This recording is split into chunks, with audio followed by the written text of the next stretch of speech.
Ideal computer training সেন্টারের official YouTube চ্যানেলে সকলকে স্বাগত। কম্পিউটার ট্রেনিং টিউটোরিয়ালের উদ্দেশ্যেই এই চ্যানেলটিকে খোলা হয়েছে। চলুন আজকের টিউটোরিয়াল আলোচনা করা যাক।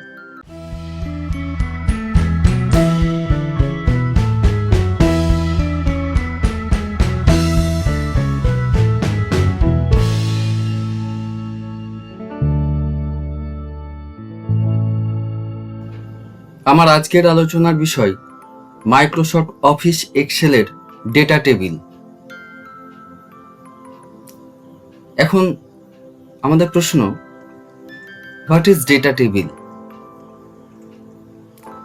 A data table is a range of cells in which you can change values in some of the cells and come up with different answers to a problem. A good example of a data table, the PMT function with different loan amounts and interest rates to calculate the affordable amount on different types of loan. যদি বাংলায় বলি তাহলে বলবো data table কাকে বলে।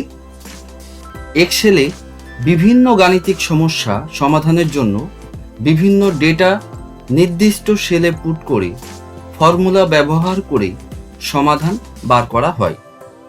এরূপ নির্দিষ্ট formula ব্যবহার করে কলাম ও রোতে ইনপুট করা একাধিক ভিন্ন ভিন্ন ডেটার ফলাফল বার করে রো ও কলাম ভিত্তিতে যে টেবিল তৈরি করা যায় তাকে ডেটা টেবিল বলে। এখন এই যে ডেটা টেবিল করব, সেই ডেটা টেবিলে যাওয়ার জন্য আমাদের মাইক্রোসফট অফিস এক্সেল 2007 যেতে হবে। কিভাবে যাব? Start to Microsoft Office Excel 2007 এবং সেখানে এন্টার অথবা মাউসে ক্লিক করতে হবে। আমি অফিস এক্সেল 2007 নিয়ে কাজ করেছি, কারণ এটাই এখন বহুল প্রচলিত। আমরা এর লোয়ার ভার্সন বা আপার ভার্সনও কাজটি করতে পারি। এরপর আমাদের জানতে হবে যে এই যে ডেটা টেবিল, এটা এক্সেলে কোথায় আছে, ওয়ার্কশিটের মধ্যে কোথায় আমি দেখতে পাবো। এক্সেলের ডেটা রিবন ট্যাবটিতে যদি ক্লিক করি, ডেটা রিবন আছে কোথায়? এখানে আমি দেখতে পাচ্ছি, এখানে বড় করে দেখিয়েছি ডেটা রিবন ক্লিক। এটাতে যদি ক্লিক করি তাহলে আমি দেখতে পাবো এখানে হোয়াট ইফ অ্যানালাইসিস আসছে এবং এখান থেকে দেখতে পাবো ডেটা টেবিল। এখানে ক্লিক করলেই আমরা ডেটা টেবিল পাবো। এবার আসছি কাজের জায়গায়। আমি এখানে দুটো প্রবলেম দেখিয়েছি, তার মধ্যে 1 নম্বর হচ্ছে একটা লোন অ্যামাউন্ট রেখেছি 20,000 টাকা, রেট অফ ইন্টারেস্ট রেখেছি 8%, অর্থাৎ 100 টাকার 1 বছরের সুদ 8 টাকা, টার্ম অফ পিরিয়ড রেখেছি 6 বছর, মানে 6 বছর ধরে আমাকে শোধ করতে হবে। তাহলে পিএমটি কি হবে? সেটা প্রতি মাসে হতে পারে, কোয়ার্টারলি হতে পারে, প্রতি 6 মাস অন্তর হতে পারে, প্রতি বছরে হতে পারে। এই সংক্রান্ত ভিডিও এই সংক্রান্ত টিউটোরিয়াল আমি আগের লেসনে দেখিয়েছি, আমি লিংক দিয়ে দিচ্ছি, আপনারা দেখে নেবেন বিশদে। তো এখন যদি আমি মনে করি যে প্রতি মাসে পিএমটি কত হবে সেটা জানবো, ঠিক আছে, আমি পিএমটি সূত্র বা পেমেন্টের সূত্র, পিএমটি বলতে পেমেন্ট বোঝায়, লিখলাম পিএমটি ফার্স্ট ব্র্যাকেট। আমি দেখতে পাবো নিচে সিনট্যাক্স লেখা আছে, রেট মিনস হচ্ছে 8% divided by 12, comma period into 12, comma loan amount. এখানে B2, B3, B1 এগুলো সবই এই সেলগুলোর অ্যাড্রেস। ব্র্যাকেট ক্লোজ করলাম, এন্টার করলাম। আমি দেখতে পাচ্ছি আমাকে মাসে মাসে 350 টাকা 66 পয়সা করে দিতে হবে। মাইনাস দেখিয়েছে কারণ আমাকে দিতে হবে, আমি লোন করেছি, আমাকে প্রতি মাসে শোধ করতে হবে। এখন এটা হচ্ছে একটা হিসাব। আমি এখন বুঝবো যেটা, এই যে রেট অফ ইন্টারেস্ট যেটা 8% আছে, 8% না হয়তো অন্যান্য পার্সেন্টেজও হতে পারত, কিন্তু আমি এখানে 4% লিখলে আমি একটা রেজাল্ট পেয়ে যাব, অবশ্যই পাবো। কিন্তু এটা কি বারবার পরিবর্তন করা সম্ভব? পরিবর্তন করা সম্ভব নয়। সেই জন্য আমি করলাম কি, আমি 4%, 6%, 7.5%, 9.75%, 10%, 15%, 20% এরকম লিখে রেখেছি। এবং আমি চাইছি এই যে সুদের হার বা রেট অফ ইন্টারেস্ট, এই ইন্টারেস্টটা আমাকে কিভাবে পিএমটিটা দিতে হবে। আমি প্রতি ক্ষেত্রে ফর্মুলা ব্যবহার করব না। তাহলে আমি কিভাবে এর উত্তর পাবো? এটা জানতে পারবো আমরা ডেটা টেবিল থেকে। এখানে আমি একটা শর্তই পরিবর্তন করেছি, যেটা হচ্ছে রেট অফ ইন্টারেস্ট, অন্য কিছু পরিবর্তন করিনি। আমি কিভাবে পাবো দেখে নিই। আমি এই যে সেল আছে, আমি পিএমটি থেকে আরম্ভ করে সিলেক্ট করে, যতটা আমি সিলেক্ট করলাম এটা সিলেক্ট করে নিলাম। সিলেক্ট করার পরে আমরা যাব কোথায়? ডেটা থেকে যাব কোথায়? হোয়াট ইফ অ্যানালাইসিস ক্লিক করব। ক্লিক করার পরে ডেটা টেবিলে যাব। ডেটা টেবিলে যখনই গেলাম তখনই আমি দেখতে পাচ্ছি যে আমার একটা বক্সের মতো এসেছে এবং সেখানে লেখা আছে রো ইনপুট সেল এবং কলাম ইনপুট সেল। আমি এখানে শুধুমাত্র কিন্তু এই জায়গাটা আছে, আমার এটাকে কলাম বলবো আর এটাকে রো বলবো। আমি কলাম যেটা আছে, এ কলামে যে পার্সেন্টেজগুলো দেওয়া আছে 4%, 6%, এই সেলগুলো আমি পরিবর্তন করেছি। তাহলে আমি কলামের ঘরে যাব। আমি রো পরিবর্তন করে নিব, তো রো এর ঘরে আমি কিছু লিখলাম না। আমি কলাম ইনপুট সেলের ঘরে গিয়ে জাস্ট কলামে কি আছে? পার্সেন্টেজ। আমার এখানে কোথায় পার্সেন্টেজ লেখা আছে? এই যে লেখা আছে এখানে, রেট অফ ইন্টারেস্টের জায়গায় ক্লিক করলাম। আমার ফর্মুলা আগে থেকেই পুট করা আছে, পিএমটি ফর্মুলা। আমি এখানে ওকে করলে পরে আমি দেখতে পাবো আমার প্রত্যেকটা সেলে 4% হারে কত করে দিতে হবে, 6% হারে কত করে দিতে হবে, 7.5% হারে কত করে দিতে হবে, এবং আপ টু 20% হারে হলে কত করে দিতে হবে। আমার কিন্তু পিএমটি সূত্রটা এখানে প্রত্যেকটা সেলে চলে এসেছে এবং ডেটা খুব সহজেই ডেটা টেবিল থেকে পেলাম। নেক্সট আমি আরেকটা প্রবলেমে এসেছি, যেটা হচ্ছে প্রবলেম নাম্বার 2। আমি দেখতে পাচ্ছি এখানে লোন অ্যামাউন্ট 20,000 টাকা, rate of interest 8%, term of period হচ্ছে 6 বছর। তাহলে আমি একটা জিনিস বুঝতে পারি যে সুদ আসল কত হলো। আমি এখানে বুঝিয়েছিলাম কিন্তু পিএমটি, আমি এখানে বুঝছি যেটা হচ্ছে 20,000 টাকা 8% হারে যদি রাখা হয় এবং 6 বছর বাদে মোট সুদ আসল কত টাকা আমাকে দিতে হবে। সেটা করার জন্য আমি একটা জিনিস করতে পারি, যেটা চক্রবৃদ্ধি হারে সুদও বলা যেতে পারে। আমি লিখলাম সমান, এটা সূত্র, plus loan amount into rate of interest into period plus loan amount. কারণ প্রথম যে লজিকটা আমি লিখলাম plus E1 into E2 into E3, that means হচ্ছে plus loan amount into interest into period, এটা সুদটা পাবো, প্লাস E1, দ্যাট মিনস হচ্ছে লোন অ্যামাউন্ট, যেটা আমি লোন নিয়েছি সেটা তো শোধ করতেই হবে, তো সেটা লিখে দিলাম। জাস্ট এন্টার করলাম। আমি দেখতে পাবো যে 6 বছর বাদে সুদ আসল মিলিয়ে চক্রবৃদ্ধি হারে আমাকে পেমেন্ট দিতে হবে 29,600 টাকা। এবার আমি বুঝবো যদি এই 8% না হয় 4%, 6%, 7.5%, 9.75%, 10%, 15%, 20% এই হারে হতো, তাহলে আমাকে কি পেমেন্ট দিতে হতো। অর্থাৎ আমার এখানে কিন্তু একটাই লজিক পরিবর্তন হচ্ছে, যেটা হচ্ছে রেট অফ ইন্টারেস্ট। আমি একটা কাজ করলাম, এই টোটাল অ্যামাউন্ট থেকে এই পর্যন্ত সেলগুলো চেঞ্জ করলাম, মানে সিলেক্ট করলাম। সিলেক্ট করলাম কোথা থেকে? D4 থেকে E11 এই সেল অ্যাড্রেস আমি সিলেক্ট করলাম।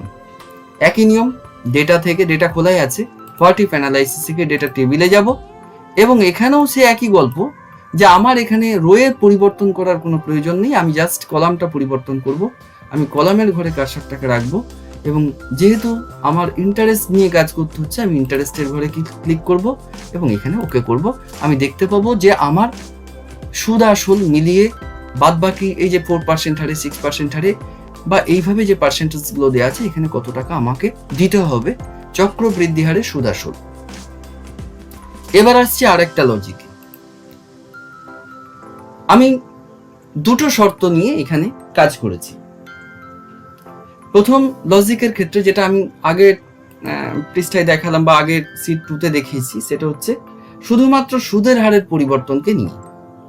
আমি সেট 3-তে আর একটা লজিক অর্থাৎ প্রবলেম 3 আমি দেখাতে চাইছি, তাহলে পুরো বিষয়টা ভালো করে বোঝা যাবে। আমি ওই জন্য 3টে উদাহরণ টেনেছি।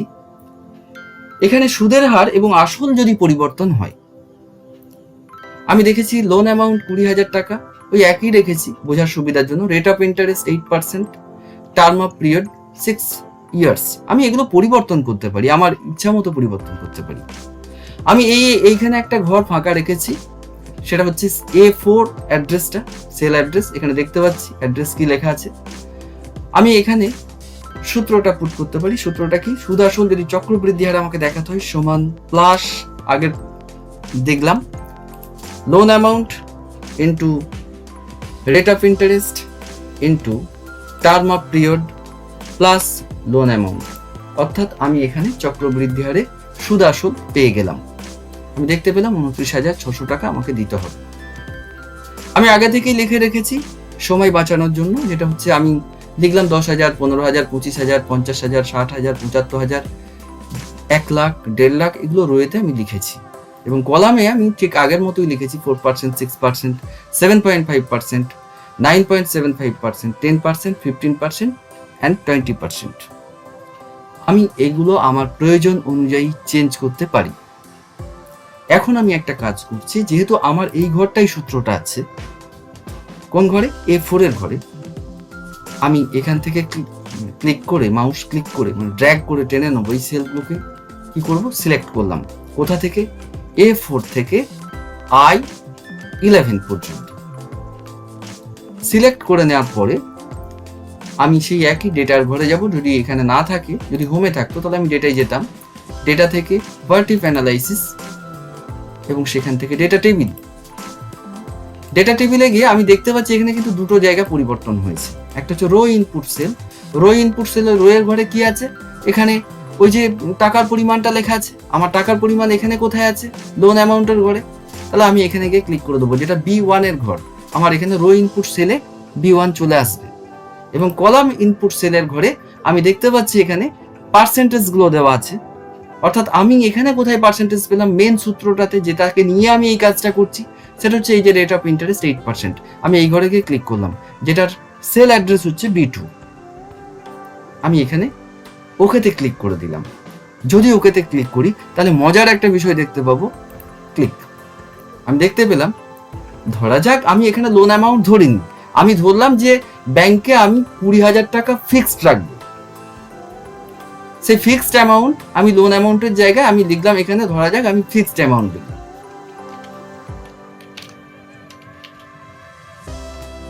আমি রেট অফ ইন্টারেস্ট 8% রেখেছি, টার্ম অফ পিরিয়ড 6 বছর রেখেছি। তাহলে 6 বছর বাদে চক্রবৃদ্ধি হারে কত টাকা আমি পাবো সেটা আমি দেখেছি যে 29,600 টাকা পাবো। কিন্তু আমার যদি এরকম থাকতো যে না, আমি 20,000 টাকা আমি রাখতে পারবো, 10,000 টাকা রাখলে কি পেতাম, বা 15,000 টাকা রাখলে কি পেতাম, বা 25,000 টাকা রাখলে কি পেতাম, এবং সেখানেও 8% সুদ দেবে সেটা তো নাও হতে পারে। ব্যাংক বললো আমি 4% হারে ইন্টারেস্ট দেবো বা 6% হারে ইন্টারেস্ট দেবো। এটা 4% না হয়ে আমি এটা 3.5%ও করতে পারতাম। আমি লিখলাম 3.5%। আমার কিন্তু সব ডেটা চেঞ্জ হয়ে গেছে। আমি এখানে 4% কেন দেখছি? রাউন্ড ফিগারের জন্য। আমি এখানে অবশ্যই দেখে নেবো। তাহলে আমি 3.5% করে নিলাম। কি করে করলাম? না, এখানে ইনক্রিজ ডেসিমেল করে নিলাম, 2 ডেসিমেল পর্যন্ত করে নিতে পারি আমি। তো আমি যে জায়গাটা, মানে যে জায়গা পরিবর্তন করতে চাইছি, আমার এই দুটো সেলের মধ্যে আমি এখানে লোন অ্যামাউন্ট বা ফিক্সড অ্যামাউন্টও চেঞ্জ করতে পারি, অথবা আমি ইন্টারেস্টের ঘরও পরিবর্তন করতে পারি। যদি পরিবর্তন করি তাহলে দেখতে পাবো যে 10,000 টাকা যদি 6 বছর রাখি, তাহলে 6 বছর বাদে 3.5% ইন্টারেস্টের ভিত্তিতে আমি চক্রবৃদ্ধি হারে 12,100 টাকা পাবো। আর যদি 20% আমি সুদ পেতাম তাহলে পেতাম 22,000 টাকা। ঠিক তেমনি এই যে ঘরগুলো আছে, যেখানে 15,000 টাকা কিভাবে পাবো? 6 বছরে 3.5% হারে হলে এত টাকা পাবো, 18,150। 6% হারে হলে 20,400 টাকা, 7.5% হলে 21,750 টাকা। এইভাবে আমি প্রত্যেকটা কলাম বা রোতে আমি যে ডেটাগুলো পুট করেছি তার সমস্ত নির্ভুল রেজাল্ট আমি এখান থেকে পেতে পারি, যেটা আমরা পেলাম ডেটা রিবনের অফিস অ্যানালাইসিস থেকে, ডেটা টেবিল এই অপশনটা থেকে। তো এই যে কাজটা আমার কমপ্লিট হলো, আশা করি বুঝতে পেরেছেন সবাই। আমি কাজটাকে অবশ্যই সেভ করব। আমার একসাথে শিট 1, শিট 2, শিট 3 তিনটেই সেভ হয়ে যাবে। আমি কোথায় যাব? আমি অফিস বাটনে গিয়ে, এই যে বাটনটা আছে অফিস বাটন বলে, অফিস বাটনে গিয়ে সেভ অ্যাজে গেলাম। সেভ অ্যাজে গিয়ে অফিস এক্সেল 97/2003 ওয়ার্কবুক যেটা আছে আমি ক্লিক করব।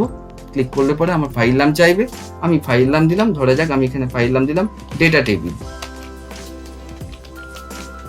কোথায় সেভ হচ্ছে আমি দেখে নেব। আমি সেভ করার জায়গাটাও আমি এখানে দেখতে পাচ্ছি এবং এখানে সেভ করে দেবো। ফাইনালি কাজটা আমার সেভ হয়ে যাবে। আমি কন্টিনিউ করে নিলাম, আমি দেখতে পাবো ডেটা টেবিল নামেই সেভ হয়েছে। ব্যাস, এটাই হচ্ছে ডেটা টেবিল। আজকের টিউটোরিয়াল এখানেই শেষ হলো।